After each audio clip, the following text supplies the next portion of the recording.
This is Naked by the Future Farm, where entrepreneurship is stripped to its vulnerable core.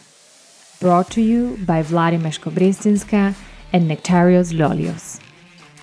And remember to subscribe, follow, and rate Naked to help us share it with the world.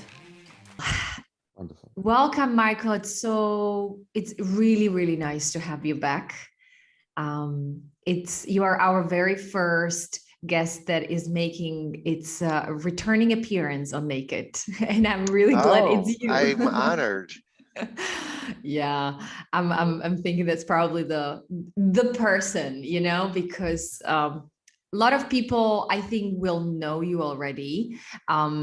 I prepared us sort of a small few lines on your bio, so I'll go through it in terms of for the people who might listen to our conversation for the very first time.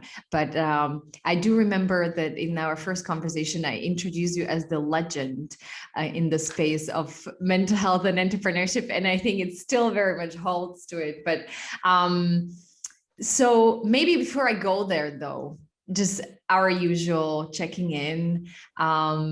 I know we are in completely different parts of the world. Again, this is our usual for Naked.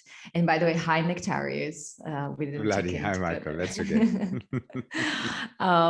Maybe let's do this. Michael, how are you holding up with today? Maybe let's do today. I want to go into with everything happening, but let's start small. How is your morning? How are you doing? I'm having a good day. I'm happy to be with you guys, and I'm happy about what's going on in my life personally. And I'm very saddened by what is happening more broadly in the world right now. It's really tragic, but somehow I'm able to separate my own personal experience from that enough to have a good sense of well-being.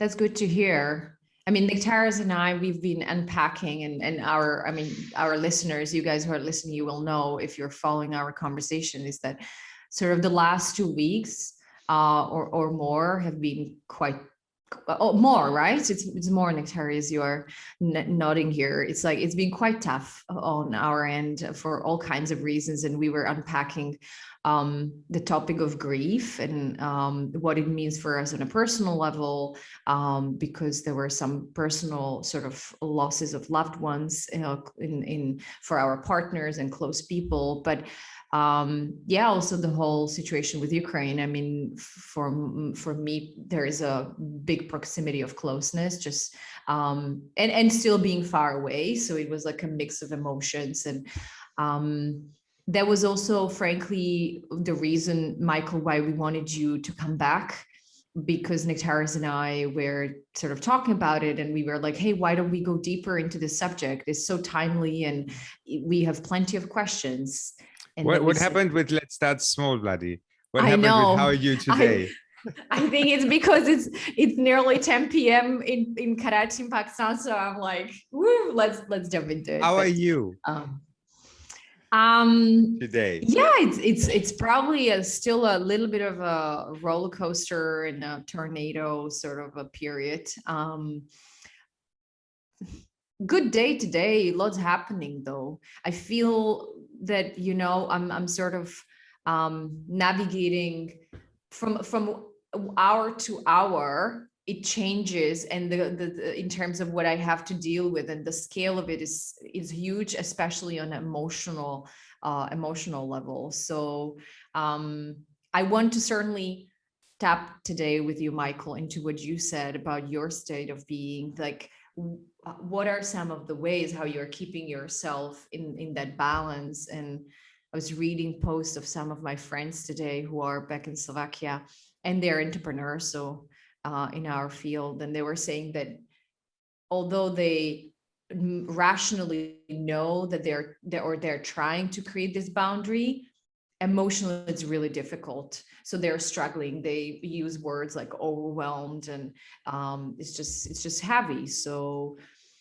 yeah, so that's sort of, I guess, where I am today a little bit. I think in Europe, and particularly Eastern Europe, and countries that were previously occupied by the former Soviet Union, the emotional impact has just got to be that much stronger. I mean, it's very, very close to your own border. Yeah. Here in Silicon Valley, what's been encouraging is that a number of the entrepreneurs I work with have teams in Ukraine. And so these companies have been very focused on getting people out of Ukraine and supporting their teams in Ukraine. And it's been quite inspiring. They've been able to get a lot of the families out. They've been able to keep some people online. Others, are fighting, and they're supporting that. They're keeping the jobs open, and they're supporting the loved ones in exile. So it's been kind of a solidarity within these firms that, to me, has given me a different human perspective on it. Yeah. I think the solidarity has been, that's exactly the word I would use also when I'm looking on what's happening back home. It's interesting also to be in Pakistan. We've been talking about this with Nektarios, is that it's sort of a mix of emotions. Like I can see some solidarity coming from especially the tech entrepreneurial space, because as for the reasons you said, and there is some sort of an empathy and connection. In a wider society, it's really far away. Let's put it into simple words. And there are other trigger points that have been touched here, but maybe that's for a different conversation. How are you, Nektarios? I don't want to forget you in this circle. How are you doing? I'm fine. I had a bit of a health scare, Michael, a couple of weeks ago. So but nothing life-threatening. It was just scary. And for me, it's a lot easier to say I'm fine because I'm very aware that it gave me a bit of a perspective. So it's 5 p.m. here in London, and it's been a very sunny day, which is unusual for this time of the year. So it affects my well-being when the sun's out. But there's also something for those who listen to the podcast and don't watch the episode, we're usually more subdued in our color choices, but today the screen is really colorful with you in bright red and Vladi in bright yellow, and that cover background I'm wearing also something bright. And it's quite unusual for me to have this visual energy, which is quite unexpected. So I'm doing well. But since you start talking about Ukraine, I had a call with a friend of mine who grew up in Bulgaria. And she was telling me that it's really difficult to explain to people when you've been through this Soviet influenced period of your life where you really don't know what's happening in the outside world. So she was referring to the fact that people in Russia actually don't really know what's going on because of the propaganda and the media control. And it's really difficult to imagine how you can do something about it if you're not informed. So that was the one side of things. And it's Mela, Vladi, of course, you know what I'm talking about. But the other thing she mentioned to me was that she's actually been working on a major project about innovation of cities. And some of the cities she's been working with were in Ukraine. So she says, it's not just hearing about it. It's people at 8 a.m. sending me a message saying, have you heard the news? We can't have the 9 a.m. call. And a day later, they're in the streets fighting. So suddenly this goes a lot more closer to home, right? So all these things kind of flow into this, and then you have your own in-person experiences of things happening to you. So going back to this having to operate in two levels, in isolation, I'm actually having a decent day. It's been good work. It's been sunny. But then you take this moment and look at yourself, how you feel, where you fit in the wider world, and then you get a little bit overwhelmed and a little bit, or yeah, any adjective you want to use. I sometimes feel a bit paralyzed. I think that's my main experience when I feel overwhelmed at the moment. But yeah, so it's good that we get the opportunity to talk about this. Yeah. And so, Michael, I had this thought, and I wanted to unpack this with you. So, and it's still sort of related to Ukraine. So, obviously, we know that people are sort of fighting for survival, basic needs, safety, security. That's the level we are in. But then we are talking about grief and grief of entrepreneurs. And I had this sort of, a light there, which was like, we don't hear, read, probably for obvious reasons, and maybe don't think about all the people in, let's say, in the context of Ukraine, if I use that example, who, yes, are fighting for survival, but many of them have had their businesses that were part of their lives, and they left them behind. There was that loss, and I don't know whether we can yet talk about grief. I think that's what we want to unpack, but it was this thought process of like, there is another layer of complexity that is related to this group of people. And then we started sort of going deeper, and I read and mentioned in one of my posts, I quoted what you mentioned in an interview, which was in some way a little bit, I felt personally there was a little bit shocking statement when I read it, which was referring to the researchers in Finland. I'm just going to read through it so we give the context to everybody. So basically, you said that when researchers in Finland took a brain scans of entrepreneurs who lost their businesses and compared them to those of parents who lost a child, they found the same kind of footprint between the two groups. So when a business fails, the intensity of the grief can be quite full. Frankly, when I was typing in my LinkedIn post, I paused for a while because I was like, are people going to freak out because I compared the loss of a child with loss of a business? But then I put it out there and it resonated. So what is happening here, Michael? What is happening for entrepreneurs when we are facing a loss of a business? Is this a good start to start unpacking it a little bit? Sure. And actually, before we get to that, I wanted to say one thing about the Ukrainian entrepreneurs, which is that when this is over, they will be the ones who rebuild the Ukrainian economy. Mm. What the studies find is that 80% or more of new jobs or of net new jobs come from companies that are less than 5 years old.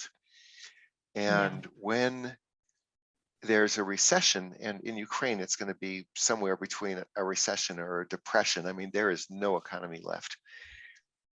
The entrepreneurs are the ones that lead the rebirth of the economy. And so there's going to be a huge role for those entrepreneurs, hopefully, at some point in the future. In terms of the loss, the study that you're referring to is one of several, but it's a very dramatic study because it shows with brain scans the relationship between the way in which parents love their children and the way in which entrepreneurs love their businesses. And in both cases, they found that entrepreneurs love their own businesses more than they love other businesses, and parents love their own children more than they love other children, and that the intensity of pride is comparable, and also the intensity of grief. And so the sense of your own personal identity being wrapped up with your business in the same way that your own personal identity is wrapped up with your family seems to be true at a biological level. There's a brain basis for it. And so the grieving can be really, quite intense. And I'm sure in some of the entrepreneurs you've spoken with, and if you read first-person narrative accounts, or if you talk to entrepreneurs who've lost their businesses, or if you look at the research in this area, what you find is that the grieving process is pretty universal. If you lose a business in a good way, or if you lose a business in a bad way. If you lose a business because somebody buys your company, the founder who has a good exit still goes through a grief process. And if you lose a business because of bankruptcy, you go through a grief process as well. The question is, how do you manage the grief, and how long are you grieving for, and can you ever get out of it? And if so, how, and who does better? I remember when Nektarios and I were talking about the moment of which is so celebrated in the industry and it's glorified, which is the exit of the business. And then we just forget about those individuals who actually, as you said, wrapped up their identity, our full identity with this business, with this baby that grown into an adult, and now it's gone. And you are left at the top, and you are sort of like, everybody's celebrating, and I can imagine, and you are in this like, yes, it's cool, but what now, right? And then whole sort of part, and it might be, or Nektarios, you come into this. I was just thinking to maybe unpack the grief process, like the stages and what is happening for individual. But if you have other, No, I've mentioned in our conversations before that I have a friend who made 150 million US when he exited his business, and 2 years after being completely free to do what he wanted, he's just about coming to a point where he stopped spiraling. And the interesting thing was this void that was generated, that he had no terminology for it. He had actually no idea on how to even process, because of this, it's something nobody talks about, right? And talking about stages of grief, or talking about, so I don't think he even was anywhere close to be able to identify what stage of the process he was in, because he was so expecting for this to be the best time of his life. And then when we had this chat, we did talk a little bit about when you usually as a kid, when you experience your first loss, it's usually with the loss of a pet. Then you just get a new pet, and that is a distraction, but also it gives you familiarity and responsibility. But he wasn't in any way ready to get his own new pet and start his own new business. He was more actually using just being out partying, sex and drugs and rock and roll, but not being very good to himself. So at the same time, we all know the Kubler-Ross curve, and there's variations of this, but ultimately there is an element of, at some point, you just need to figure out what it is that you're actually experiencing when it happens. Is it the denial piece about, oh, it didn't really happen, or you just wake up every morning thinking it's still your old life? Or I'm curious, Michael, in this scenario, these stages that people talk about, how do you see them? Do you buy into the concept of there being 5 stages, 6 stages, 7 stages? Is it rigid? Is it fluid? Well, what is your take on this?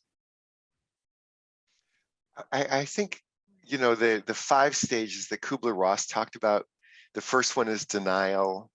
My business is not really going under. I felt this way myself, actually, when I had a business, and the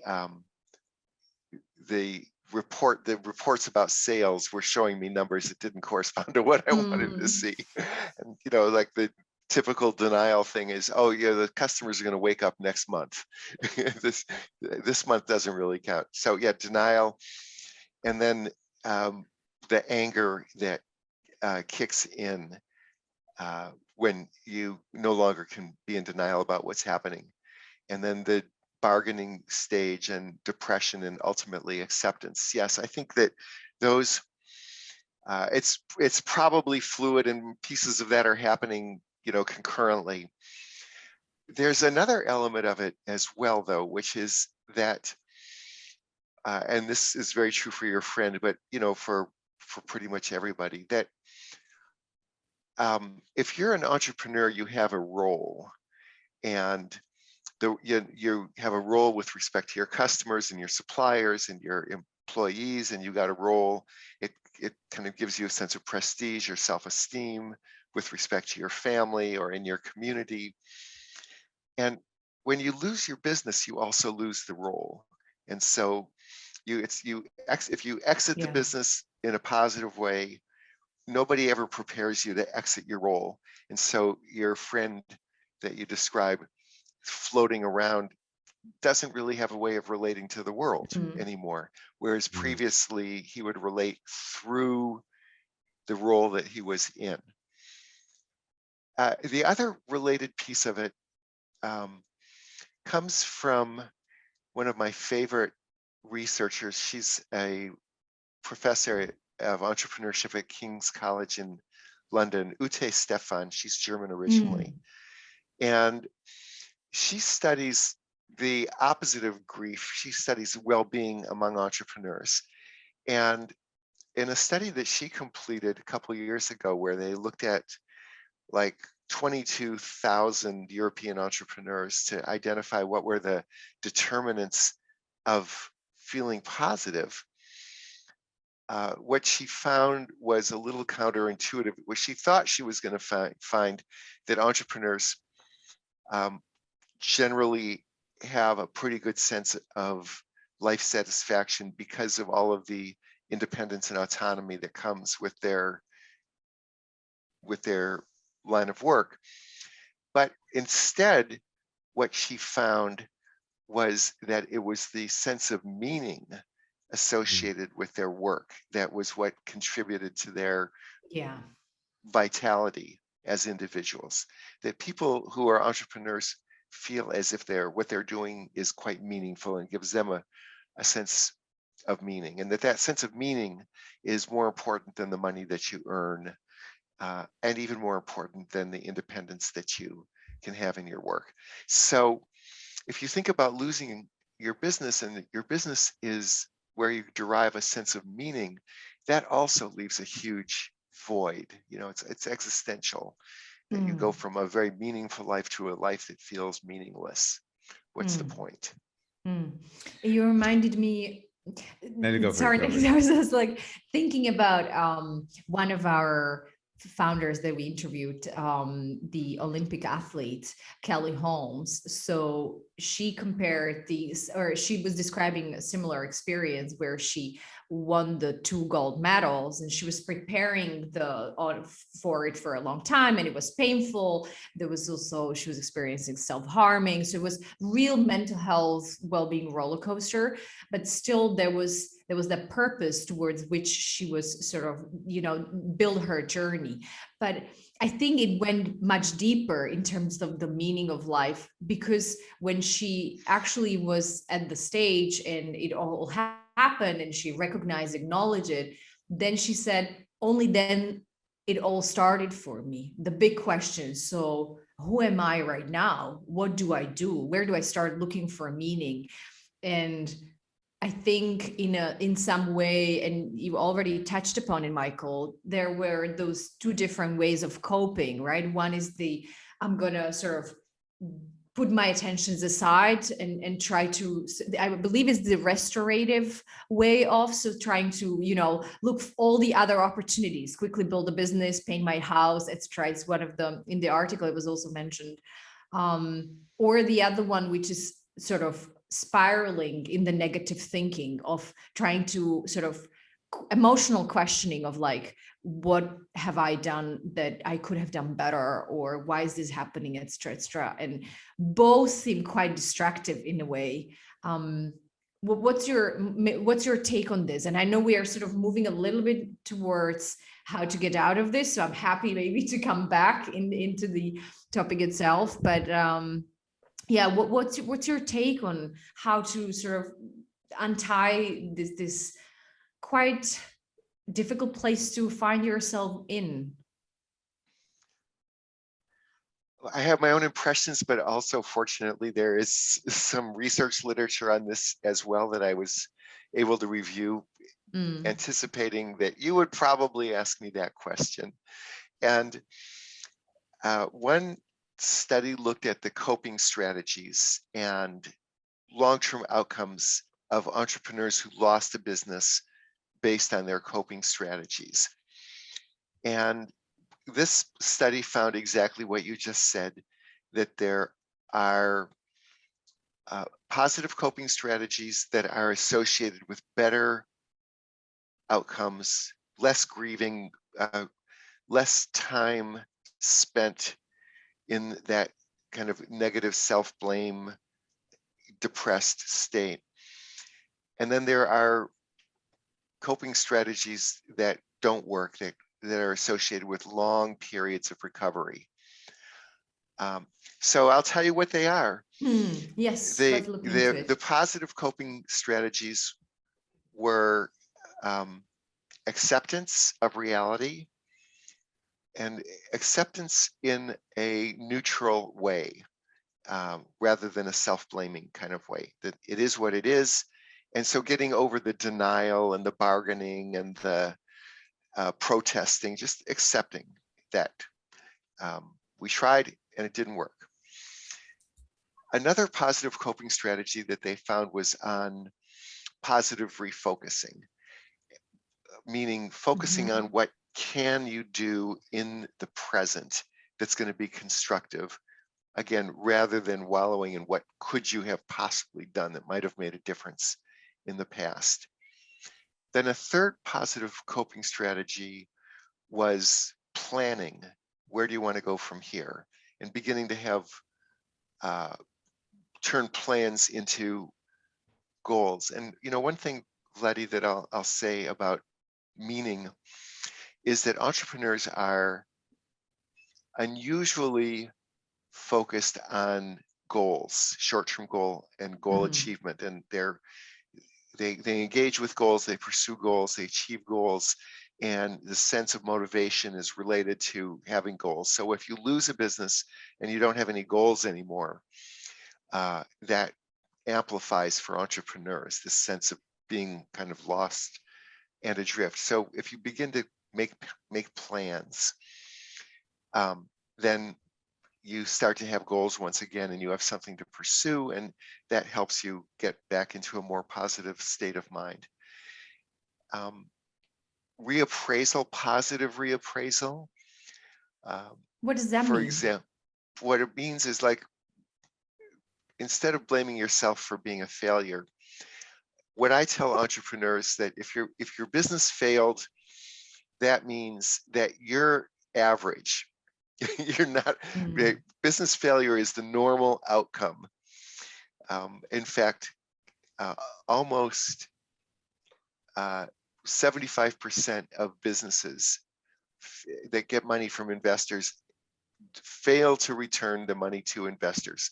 So failure is what you should probably expect if you're going to start a business, and it doesn't really make a lot of sense to beat yourself up for getting the same results as everybody else is getting. I was thinking about that because I was also watching one sort of a stupido series, but anyhow, there was a sort of a scene where they were telling a woman, like, she was doing something very common, and they were saying she was struggling, and they're saying, like, you are not special, you are not special. It was so contradictory, but actually it was getting her in, right? It was coming to that acceptance, and it's like, okay, maybe it's that lightweight that comes in. It's like, okay, I'm not that, one sort of person on the top with all the limelight. Well, that's going back to the identity. Yes, that thing about you're not special. What's really important is that there's a difference between you as a person and the business that you created.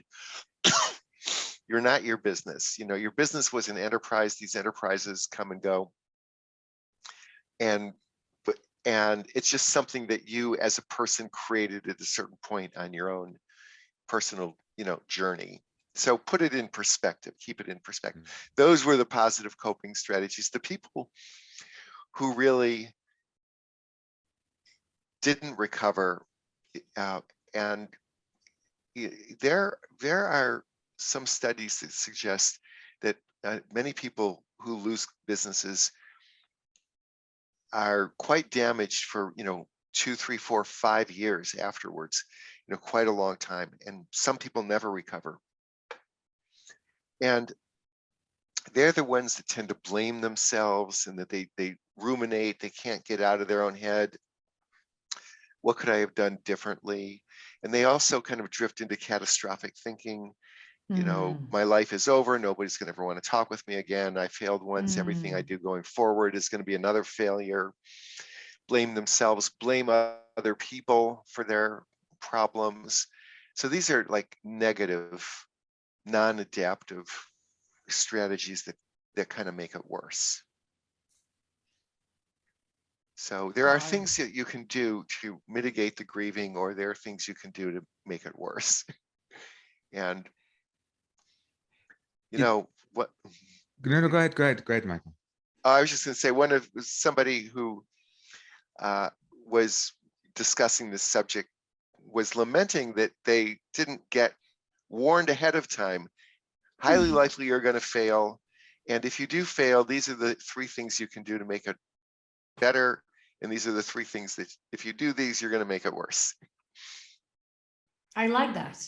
I think it should come, with the instruction when you are founding a business. It's like, this is what's going to happen. There's a lot of grieving moments. These are the tactics. Nektarios, you were saying. Yeah, but Vladi, we all know that the people we talk to, the people we deal with as entrepreneurs, they know that the business is, it's the same thing. Like, people get married, despite everybody knows now that it's a 50-50 chance a marriage won't last, right? Yeah. So honestly, we are in the business. So I'm like highly believing Future Farm and Neem in Pakistan is going to be a big success. So I think we're in that, denial ourselves. Yeah. Some of what you described, Michael, goes back to one of the things that we want to instill with the entrepreneurs and the people who are listening to us, which is just this self-inquiry, so that it doesn't come as a surprise. And the moment you start looking inside, and the moment you develop this discipline of being more aware of what's happening, you're also preparing yourself for more realistic options. So you have more time to prepare yourself for having to consider, what are my options, what is the things that we can do. But it also goes a little bit hand in hand with the one thing that we're also kind of fighting against, which is this glorification. And you very kindly shared with us an article before our conversation, which talked about an individual who lost his business and how he was struggling. And you talked a little bit about the kind of the positive or the negative way of dealing with it.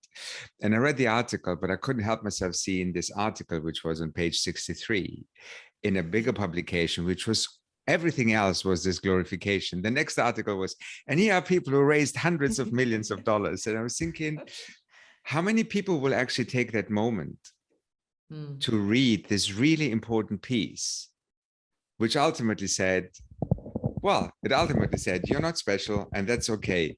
But there's ways to deal with it. And then focused on the ones who were very special because they did all these they raised all these big rounds.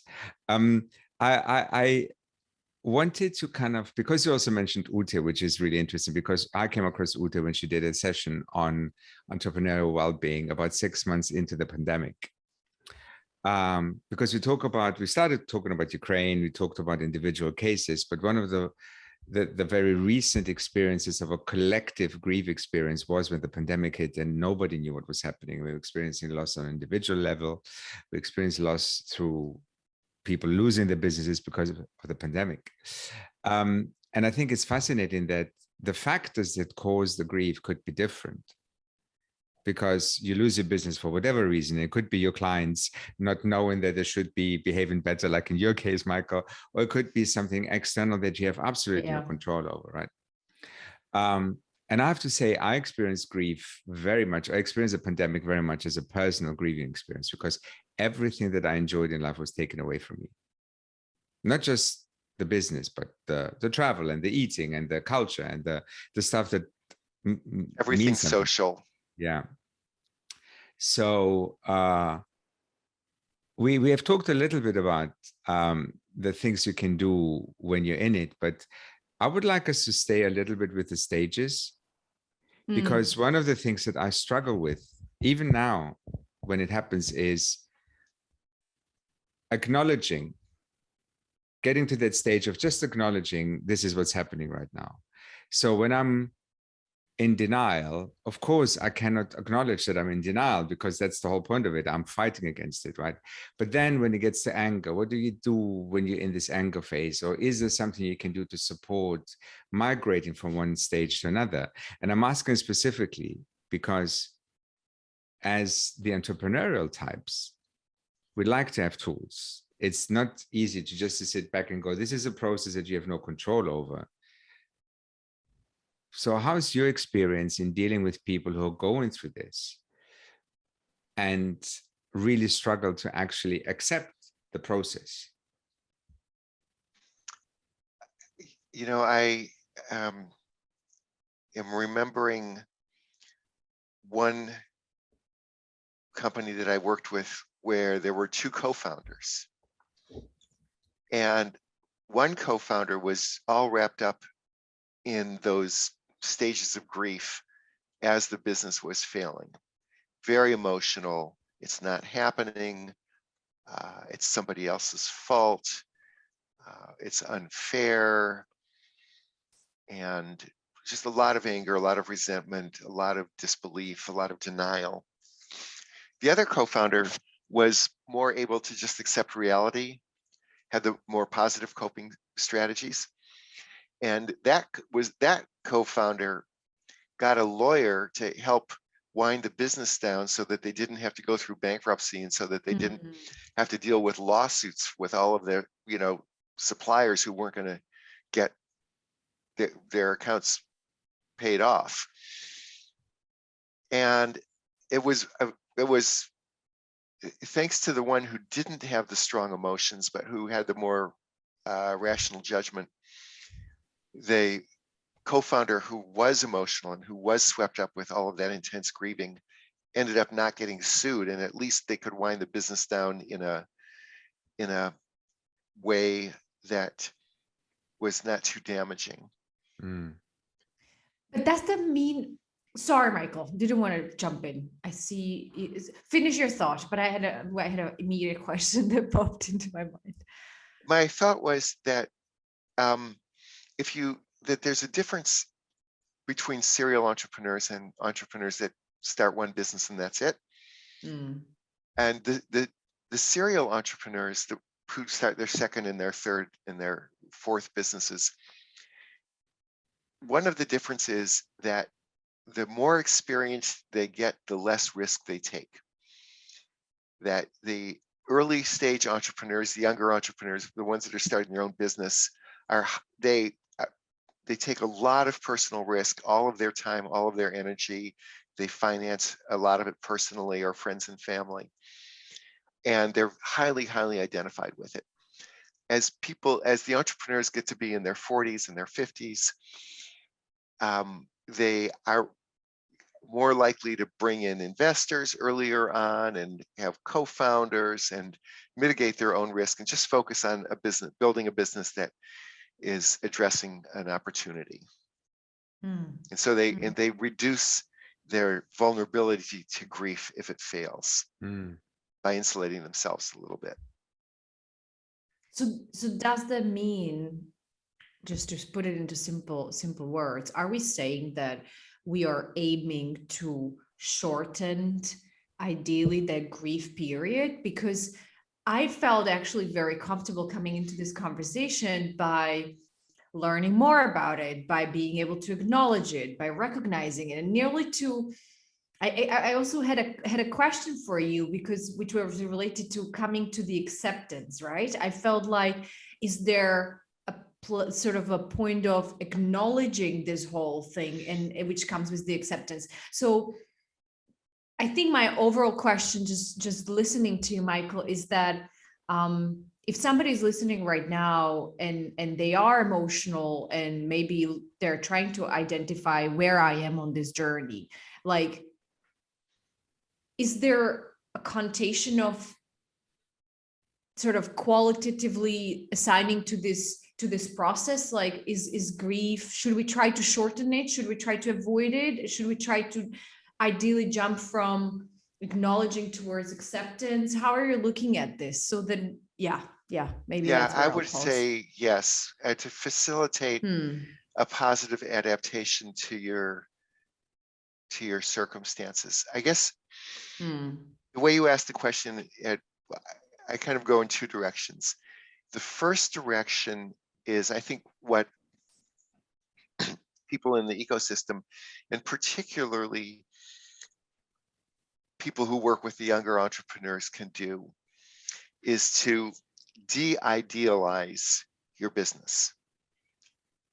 That in your brain thinks that your business is the same as your kid. In reality, it's not a child, it's a business. And it's important. You really want to like feel very bonded, very attached, very protective of, very engaged with, very supportive and proud of your child. That makes sense. It doesn't make sense to have that same intensity of identification and bonding and attachment with a business. It's a different category of things. So it's almost like your brain is playing a trick on you to make you think of your business in the same way that you think of a child. And if you can override that reflex and look at it a little bit more objectively, the reality is you're a smart person. You are somewhat of a risk taker. You like to be independent. You see an opportunity. You have an idea about how to take advantage of an opportunity. You create something innovative and new that you introduce, and either it works or it doesn't work. And most businesses that fail for reasons that have very little to do with the founder. You know, the pandemic, there was a pandemic, a new technology made what you were doing obsolete. The interest rates went up, all kinds of things that are just like way beyond your control. So idealize the business to begin with, and just make sure you understand it's a project that you're executing that involves a lot of experimentation, and it'll either work or it won't work. But if it doesn't work, it doesn't mean that you failed as a person. It means that your hypotheses were not validated by the economy that you were launching them into. So that's one piece. The other piece, though, going back to my interest in mental health, is that a lot of entrepreneurs I've found start out having low self-esteem to begin with. So one of the findings in our research was that a really big number, quadruple what you would find in the population, really big number of entrepreneurs have ADHD, for example, attention deficit, hyperactivity kinds of conditions. And a bunch of other entrepreneurs are in the bipolar spectrum. And a bunch of other entrepreneurs come from disadvantaged backgrounds. They're these resilient people that come from disadvantaged backgrounds, but they're immigrants, or they grow up on the wrong side of the tracks, or they have some gender or ethnic, outgroup. They've been otherized in their cultures. And so by the time they get to being an entrepreneur, if you grow up with learning disabilities and you don't get good grades in school and you have mood swings and nobody will talk to you because you wear a turban on your head, or something like this, you kind of bring self-doubt and low self-esteem into the journey with you. And then when your business is doing well and you have something to feel proud about, it's a bigger deal than it might be for other people, because it's overcoming this underlying deficit. Yeah. Sorry, go ahead. And then same on the other side. If you then fail, it just reaffirms what you thought to begin with, that you're a loser anyway. So why, and here we prove it one more time. I have a VC friend who explained to me that when he looks at founders and the investability of founders, he's got 4 categories.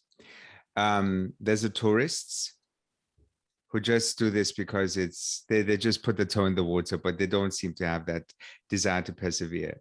Then there's the passengers who are okay to be a co-founder, but not necessarily the leader.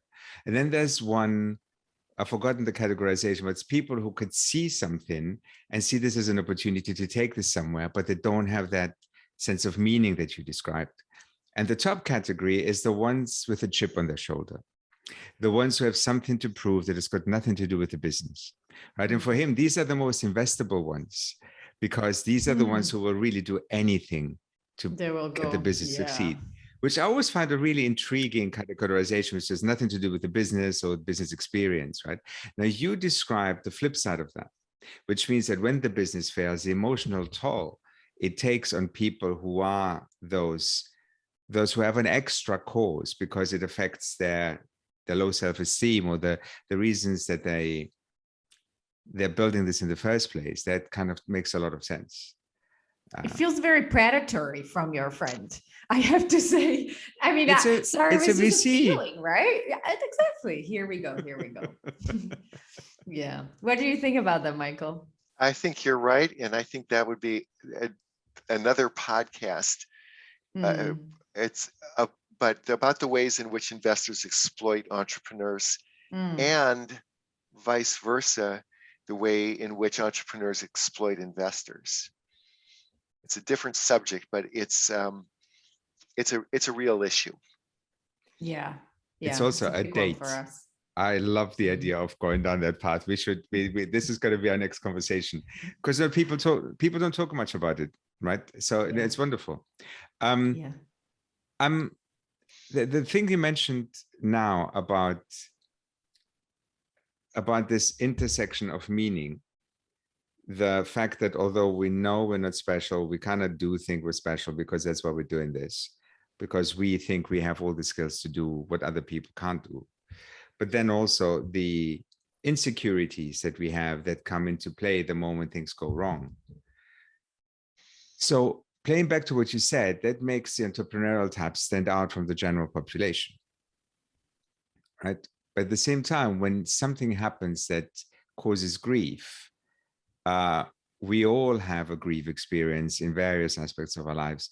Are you practically saying that if you lose a business, and if we take that analogy of losing a child versus losing a business, that if I come from an ADHD background, if I have bipolar, if I have built a business because I have this extreme insecurities, I've got something to prove, that then the flip side of this is that I will experience the grief stronger than maybe my control group in the normal population?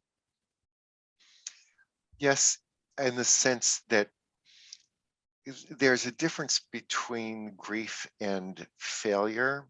You know, grief is associated with loss of a loved one. And here when we talk about entrepreneurs, it's loss of an enterprise that really is an extension of your own personality. And it's a business that you've invested so much of yourself in. And the people inside the business become your family. You're so intensely engaged with your coworkers that the team, you spend so much time in the business that the relationships with the team crowd out the relationships with your friends and family. And so, you know, you're grieving over a loss of these very tight relationships and this enterprise that you've created, and it feels like loss of a loved one. So that's one piece. But then the other piece is the sense of failure. And there's a difference between having a sense of failure and having a sense of grief. Having a sense of failure, if you have fragile self-esteem to begin with, can be really devastating. Whereas if you have basically good self-esteem, you know, I like to think that I have basically good self-esteem, and you know, my batting average is I succeed more than I fail, but I have my fair share of failures too.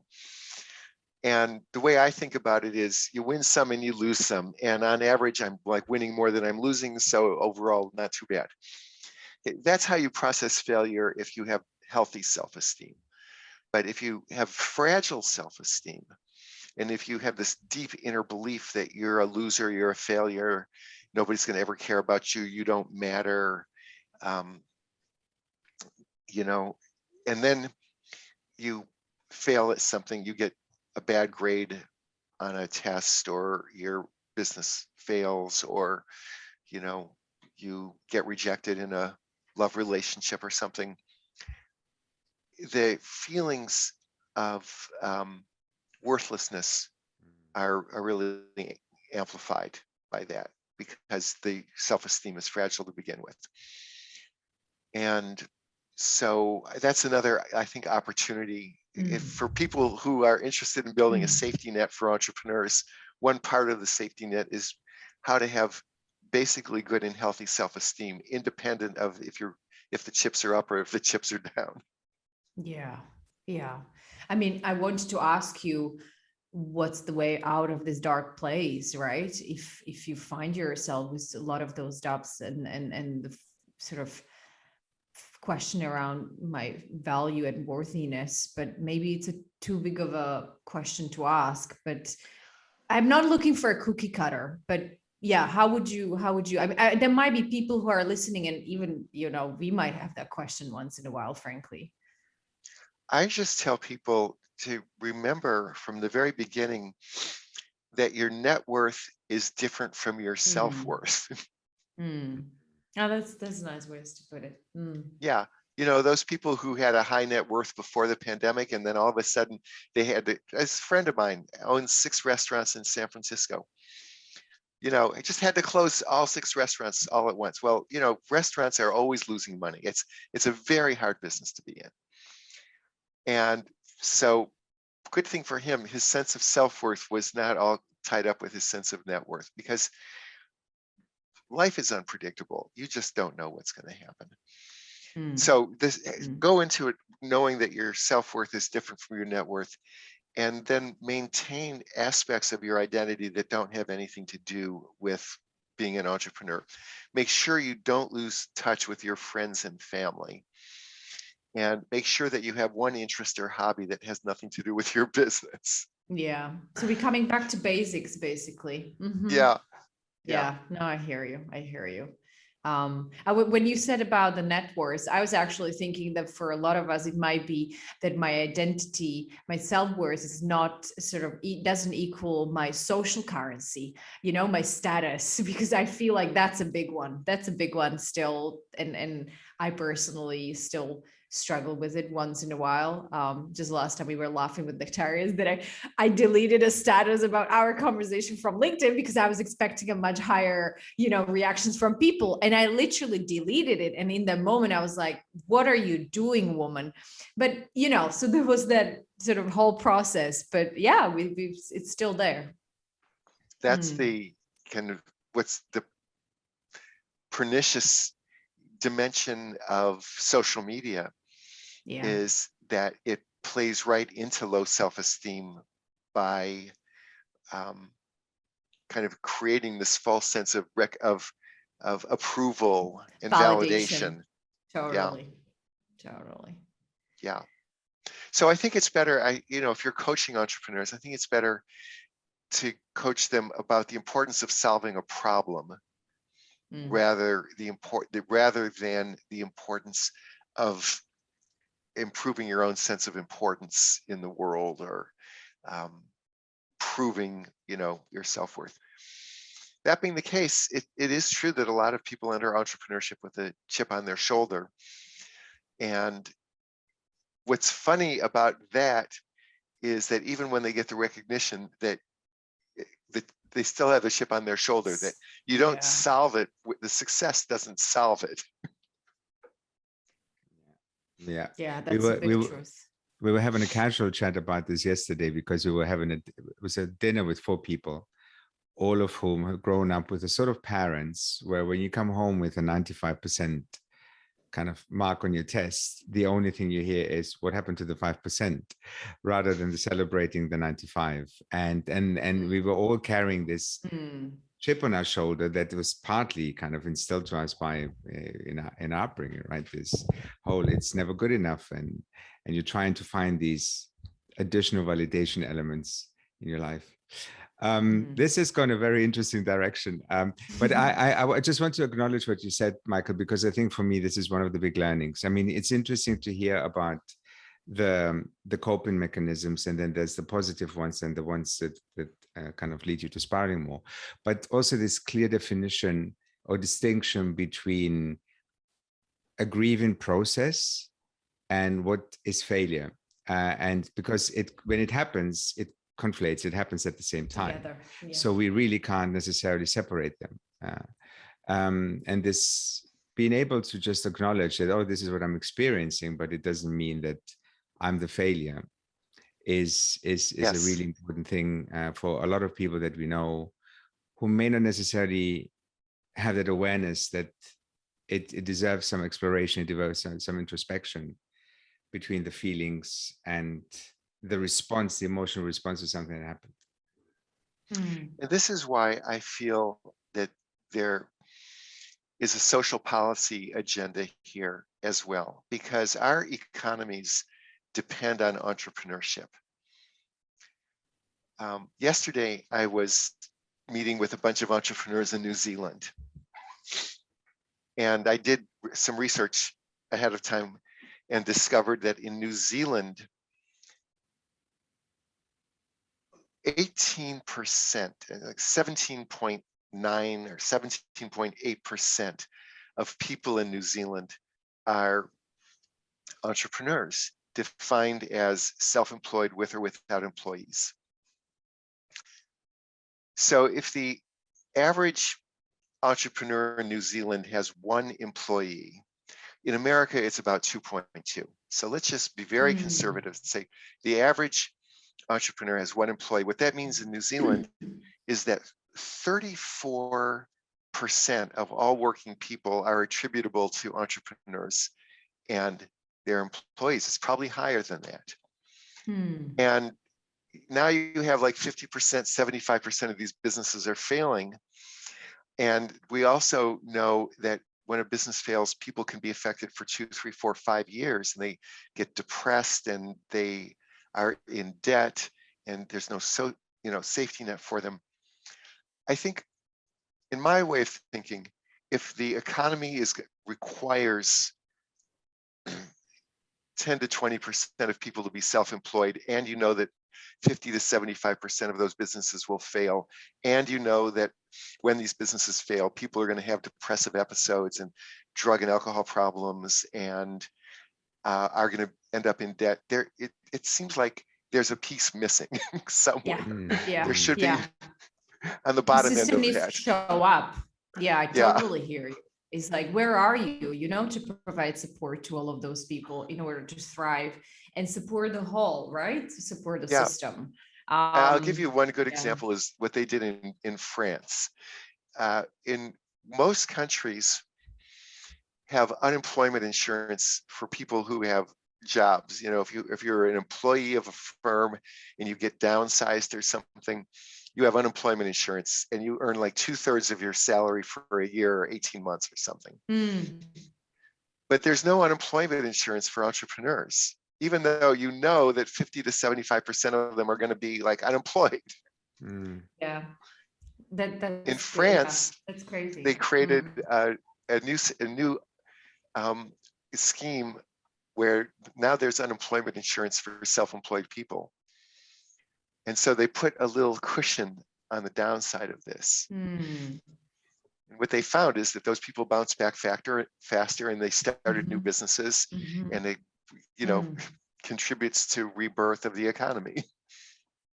That's beautiful, actually. I love the fact that you always bring it back to that, Michael, because it's so important, but not enough people talk about the fact that our economy relies so heavily, depends on the entrepreneurs and the business builders of this world, but they're not being recognized. So the practically the whole economic infrastructure is not built on encouraging, supporting, and promoting entrepreneurs. The entrepreneurs do this usually against all odds.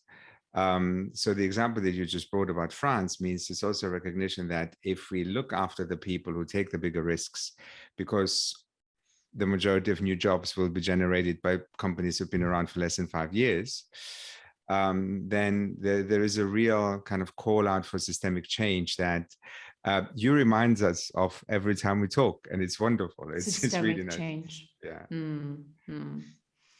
What do you think, guys, about something like a celebratory memorial the moment you lose, close, exit your business? So if the relationship right? Michael, you said it. I mean, it's something we're working on. So we want to get away from that relationship to attribute our business with the love that we give to our child. But, let's sort of see this as a fact. So then I'm thinking, for other parts of our lives, we have those rituals, we have funerals for that matter. And I'm just thinking about, is that sort of a too much of a narcissistic moment to do or gesture? I was just thinking in some way, is there a place for closure through ritual at the end where I can reflect and close it and put it aside and start fresh? What do you think about something like this? It's an appealing idea. I mean, they're definitely the role of sort of ritualized support around other life cycle events is very, very important. I would say develop that thought. I think you've got a good idea there. I'm not sure what it would look like, but it's very appealing. Yeah. I was thinking we have those events that celebrate failure. And imagine we would sort of the same way as we start building accelerators for, and we put some support and structure for people to do certain things as they initiate entrepreneurship and stuff. It sort of feels like we're, as you said before, there is a gap at the end of it. The only way we react as the industry is that we have this Forbes article for people who exit in billions, but that's sort of it. So I'm going to tell you my response to this, Vladi. Okay. My first thought was, this is amazing. My second thought was, why did I not think of that? Literally, that was my initial response is, there is, because you talk about rituals, right? If you look at about grieving rituals in our personal lives, they're also centered around community, right? And I've been through this in my family quite frequently recently, and I realized that some of the Greek Orthodox rituals are around when somebody dies, some of the stuff is built around so that person is not alone. The person who stays behind, the partner is not alone, right? The wife or the husband is not alone. So there is something there where we also think, because of what Michael was also describing, that when you build a business, you often isolate yourself from your community. You build a new communities around work, around your business, but don't neglect your friends, don't neglect the people who are not in your business, right? So having a ritual that also relies on community would be quite important from my view, because it's your friends, it's your chosen family that are with you through the difficult times, right? I'll share a situation that has kind of bothered me. I don't know the answer to this.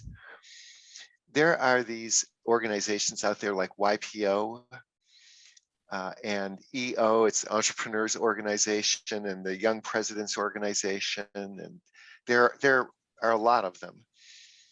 And in order to be a member of these organizations, your company has to have like $1 million in revenue. Yeah. And these organizations are great because they create community, and the entrepreneurs meet. They have what they call a forum, which is like a support group, and they get a lot of ideas and emotional support from each other, and coaching and consulting.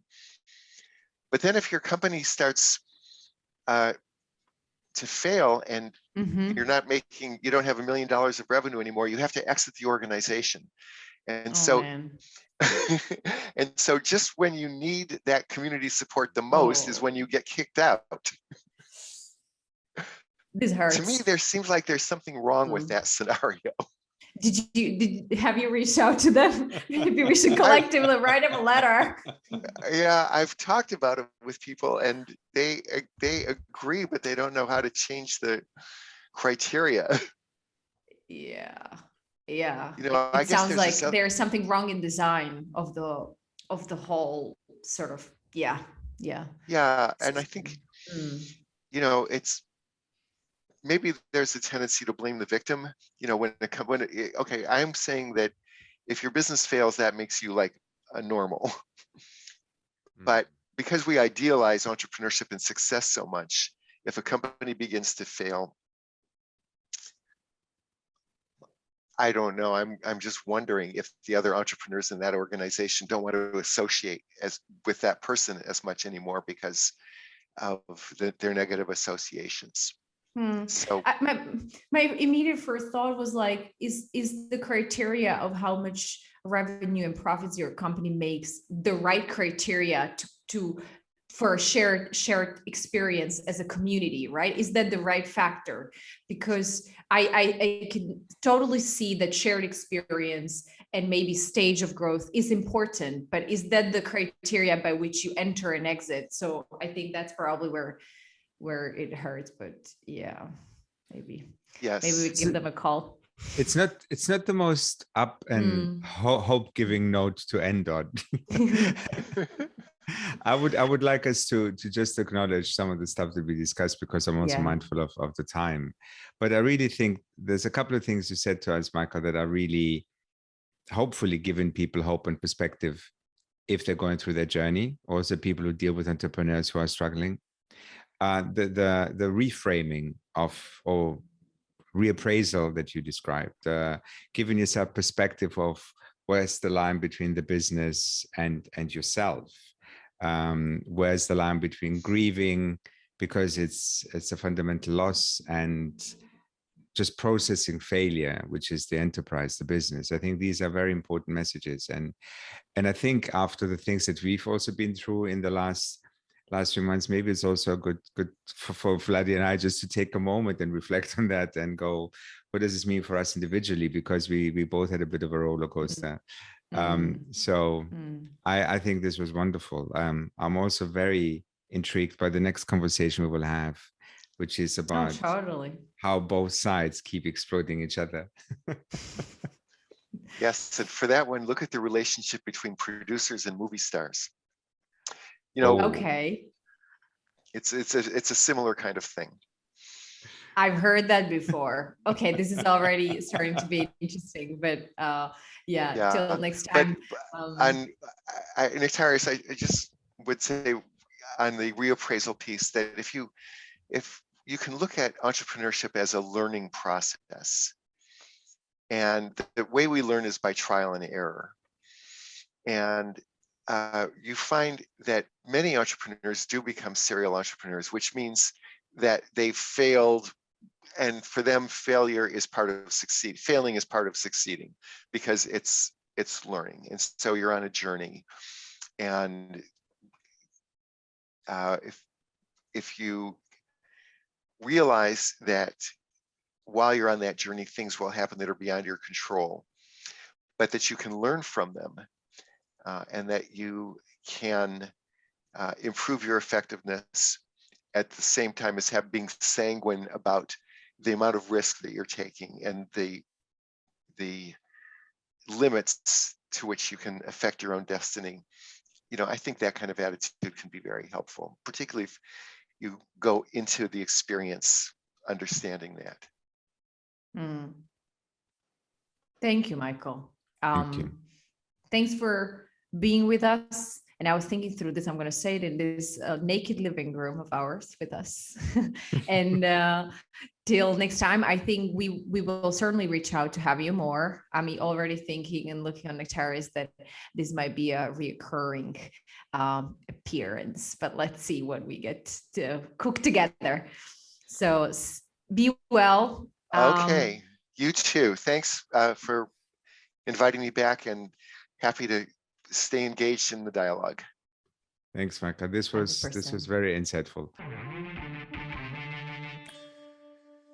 You've been listening to Naked by The Future Farm, where entrepreneurship is stripped to its vulnerable core. To learn more about our work, sign up to our newsletter or visit thefuturefarm.co, where you can also apply to be a naked guest. And remember, subscribe, follow, and rate Naked to help share it with the world.